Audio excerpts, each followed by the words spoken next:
ఇది మీరు ఆమోదం తెలుసంటే అందరి చేతులెత్తాలే. అక్కలు, చెల్లెళ్ళు, అన్నలు, తమ్ముళ్ళు సన్నరకం బియ్యం ఇవ్వడమే కాదు, సన్నరకం బియ్యం ఇవ్వడమే కాదు, 10 ఏళ్ల పాటు గత ప్రభుత్వంలో ఉన్న పెద్ద మనుషులు రేషన్ కార్డులు కూడా నామమాత్రంగా ఇవ్వడం జరిగింది. ఎక్కడో అక్కడ ఉప ఎన్నిక జరిగితే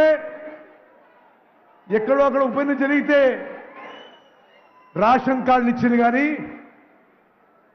అర్హత ఉండే వాళ్ళందరికీ రేషన్ కార్డు ఇవ్వలేదని చెప్పి నేను మనం చేస్తున్నాను.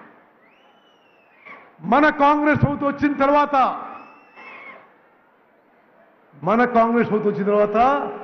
అర్హులందరికీ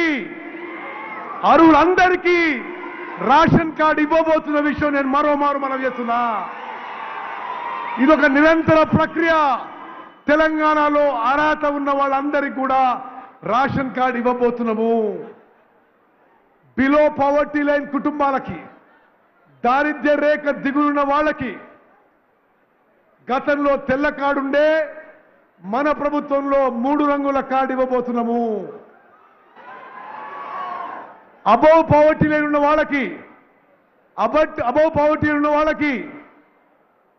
దారిద్ర్య రేఖకి ఎగువ ఉన్న వాళ్ళకి గతంలో గులాబీ కార్డు ఉండే, ఇప్పుడు మనం గ్రీన్ కార్డ్, ఆకుపచ్చ కార్డు ఇవ్వబోతుందని చెప్పి నేను మనం చేస్తున్నాను. అక్కలు, చెల్లెళ్ళు, అన్నలు, తమ్ముళ్ళు, ఇదొక చారిత్రాత్మక ఘట్టం, ఇదొక విప్లవాత్మక మార్పు. యావత్ సమాజంలో అణగారిన వర్గాలకి, బలహీన వర్గాలకి, పేదవారికి ఒక గొప్ప మార్పు తీసుకొచ్చే మరి ఘట్టం ఇది.